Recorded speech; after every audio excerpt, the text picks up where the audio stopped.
बसंतपुर नामक गांव में दिनेश नाम का एक लकड़हारा अपनी पत्नी राधा के साथ एक छोटे से घर में रहता था।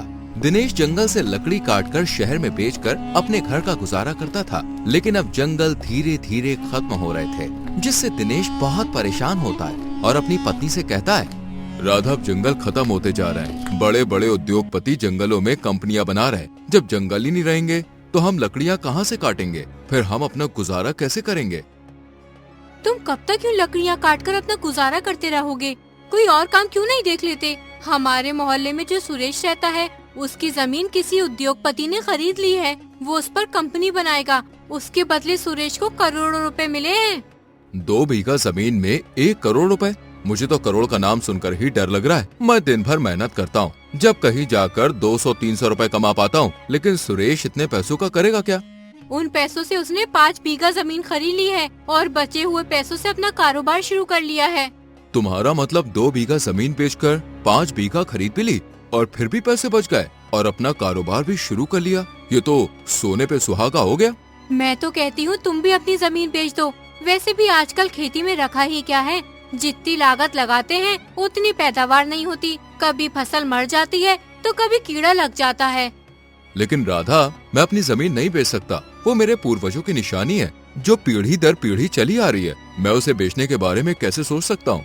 तुम्हारी सोच अभी भी पहले जमाने की है। दुनिया को देखो कितनी आगे बढ़ रही है और तुम आज भी वही के वही हो। कभी अपने हालात भी देख लिया करो। पूरे दिन मेहनत मजदूरी करते हो, जब कहीं चलकर 100-200 रुपए कमा पाते हो, और कभी कभी तो वो भी नहीं कमा पाते। कभी बाहर निकल कर देखो, दुनिया में कितने अमीर अमीर लोग हैं। तुम सही कह रही हो राधा, मैं अपनी जमीन बेच देता हूँ। मैं कल जमींदार के पास जाऊंगा।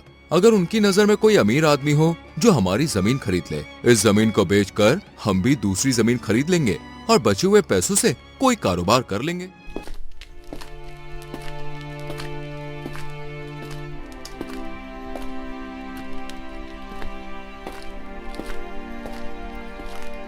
अगले ही दिन दिनेश जमींदार के घर पहुंच जाता है और जमींदार से कहता है, जमींदार जी, मुझे आपसे कुछ काम था।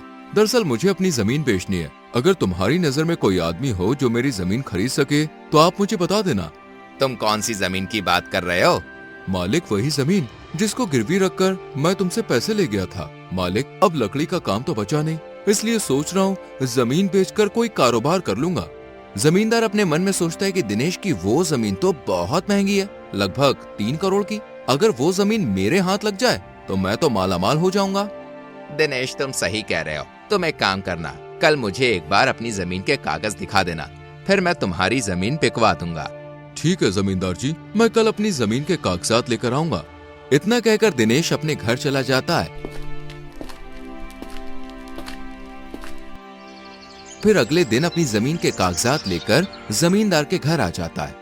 ये लीजिए जमींदार जी, मेरे घर के कागजात। मैंने कागजात बहुत संभाल के रखे हुए थे।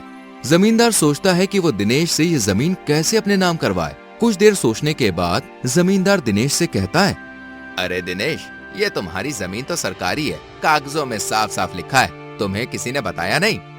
ये तुम क्या कह रहे हो मालिक? ऐसा कैसे हो सकता है? ये कागजात मुझे मेरे पिताजी ने दिए थे और पिताजी को दादाजी ने दिए थे। ये जमीन तो हम पे बहुत पहले से है, फिर ये सरकारी कैसे हो सकती है?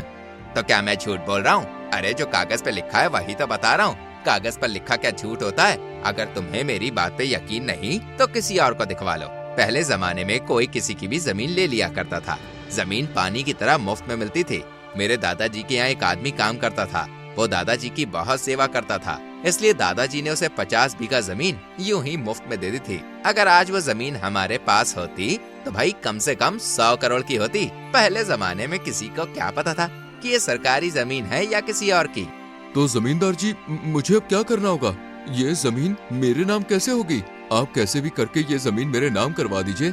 सरकारी जमीन किसी के नाम नहीं होती, उस पर सिर्फ सरकार का ही हक होता है। अगर किसी और को पता चल गया कि तुम्हारी जमीन सरकारी है तो वो सरकार को बता देगा और फिर सरकार तुम्हारी ये जमीन तुमसे छीन लेगी। इसलिए किसी को भी अपनी जमीन के बारे में बताना मत और ना ही किसी को कागज दिखाना, वरना तुम्हारी जमीन तुम्हारे हाथ से निकल जाएगी। जमींदार जी, अब क्या होगा? मुझे तो कुछ भी समझ में नहीं आ रहा, आप ही कुछ बताइए।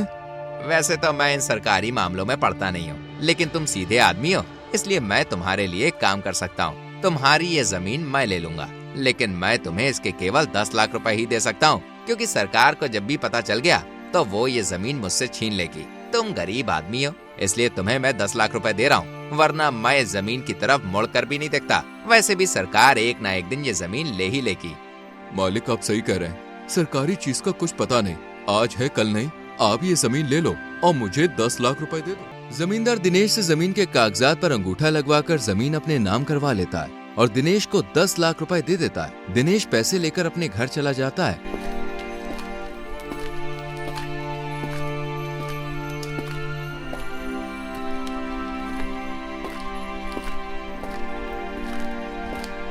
और फिर सारी बात अपनी पत्नी को बताता है। ये बात सुनकर दिनेश की पत्नी के होश उड़ जाते हैं। ये तुमने क्या किया? करोड़ों की जमीन यूँ पानी में बहा है। एक बार मुझसे पूछ तो लेते। उस जमींदार ने तुम्हें पागल बना दिया और तुम उस झूठे की बातों में आ गए। या ईश्वर, अब मैं क्या करूं? तुम कोई भी काम सही से नहीं करते हो। तुम मुझे उस जमींदार के पास ले चलो, मैं उससे बात करूंगी। दिनेश अपनी पत्नी को लेकर जमींदार के घर की ओर निकल जाता है। तभी उसे रास्ते में सुरेश मिलता है। अरे भाभी जी, क्या बात है, इतनी जल्दी में कहाँ जा रही हो? क्या बताऊं भाई साहब, तुम्हारे भैया जमींदार के पास अपनी जमीन को बेचने के लिए गए थे, लेकिन जमींदार ने इनको पागल बना दिया और हमारी जमीन सरकारी बताकर अपने नाम करवा ली। ये तो बहुत बुरा हुआ भाभी जी, तुम्हारी जमीन सरकारी कैसे हो सकती है? अरे वो तो दिनेश के दादाजी ने खरीदी थी मेरे दादाजी के साथ, और सरकारी जमीन के कागजात तो सरकार के पास होते हैं। तुम एक बार मुझे बता देते तो मैं तुम्हारी जमीन बिकवा देता। दिनेश भाई, तुमने ये क्या किया? अब तुम ही बताओ भाई साहब, हम क्या करें? मुझे तो कुछ समझ ही नहीं आ रहा। वो जमींदार एक नंबर का बदमाश है। हमें गांव के मुखिया के पास चलना चाहिए, वो ही तुम्हारी मदद कर सकते हैं। सुरेश दोनों को गांव के मुखिया के पास ले जाता है और मुखिया जी को सारी बात बताता है। मुखिया जी जमींदार को बुलाते हैं और जमींदार से कहते हैं, क्यों लालचंद जी, तुमने दिनेश की जमीन को सरकारी बताकर अपने नाम करवा ली? अरे तुम बहुत गरीब लोग की मजबूरी का फायदा उठाते हो। ये तुम क्या कह रहे हो मुखिया जी? दिनेश से मैंने वो जमीन 10 लाख रुपए की खरीदी है। ये मेरे पास खुद चलकर अपनी जमीन बेचने आया था। मैंने इससे कोई जबरदस्ती नहीं की। अगर आपको यकीन नहीं तो आप खुद ही इससे पूछ लीजिए। दिनेश, लालचंद सही कह रहा है, तुम इसके पास जमीन बेचने गए थे।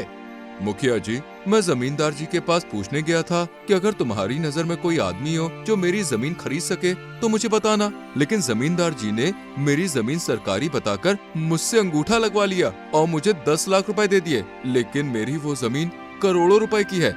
दिनेश, तुम करोड़ों की बात कर रहे हो, तुम जानते भी हो करोड़ कितनी बड़ी रकम होती है। कभी देखे भी है करोड़ रुपए? तुमने अपनी मर्जी से जमींदार को जमीन बेची है। जब तुम अंगूठा लगा रहे थे तब तुम्हें दिखा नहीं कि तुम्हारी जमीन करोड़ों की है या लाखों की? फिजूल में भले आदमी को परेशान करते हो। जहाँ तक मैं जानता हूँ, जमींदार जी ऐसा कभी नहीं कर सकते। जमींदार जी एक ईमानदार आदमी है, उन पर आरोप लगाते हुए तुम्हें शर्म नहीं आती? दरअसल गांव का मुखिया भी जमींदार से मिला हुआ होता है, इसलिए वो जमींदार को बचाने की कोशिश करता है। लेकिन सुरेश एक पढ़ा लिखा आदमी होता है। वो मुखिया से कहता है, मुखिया जी, दिनेश एक अनपढ़ आदमी है। जमींदार जी ने धोखेधड़ी से जमीन अपने नाम करवाई है, आप इंसाफ कीजिए। तो अब तुम हमें इंसाफ करना सिखाओगे? तुम देख रहे हो मुकेश ने जमींदार से 10 लाख रुपए लिए, फिर इसमें धोखाधड़ी वाली बात कहाँ से आ गई? मुखिया जी, मुझे लगता है तुम भी जमींदार से मिले हो। अरे तुम दोनों मिलकर दिनेश को लूट रहे हो। मैं तुम दोनों पर आईपीसी धारा 420 का केस करूंगा, जो कि धोखेधड़ी के लिए लगाई जाती है। ये 420 की धारा क्या होती है? अरे मैं इनसे डरने वाला नहीं हूँ, तुम ये बात अपने दिमाग में बैठा लो। मुखिया समझ जाता है कि रमेश एक पढ़ा लिखा इंसान है और अगर मुझ पर कोई केस हुआ तो मेरा मुखिया का पद छिन जाएगा और जो जेल होगी सो अलग। अरे रमेश भाई, तुम ये कैसी बातें कर रहे हो? अगर हमारे गांव की बात कोर्ट कचहरी में जाएगी तो इससे हमारे गांव की ही बदनामी होगी। हम इस मसले को यहीं हल कर लेते हैं। मुखिया जी अपना पीछा छुड़ाने के लिए जमींदार से कहते हैं, जमींदार जी, दिनेश एक अनपढ़ आदमी है, तुम्हें इसकी जमीन वापस करनी होगी। लेकिन मुखिया जी। अरे लेकिन वेकिन कुछ नहीं, तुमने वो जमीन दिनेश से धोखेधड़ी से ली है, इसलिए तुम्हें अभी के अभी दिनेश को वो जमीन वापस करनी ही होगी। जमींदार दिनेश की जमीन के कागजात दिनेश को वापस कर देता है। इस तरह सुरेश अपनी समझदारी से दिनेश की जमीन वापस दिलवा देता है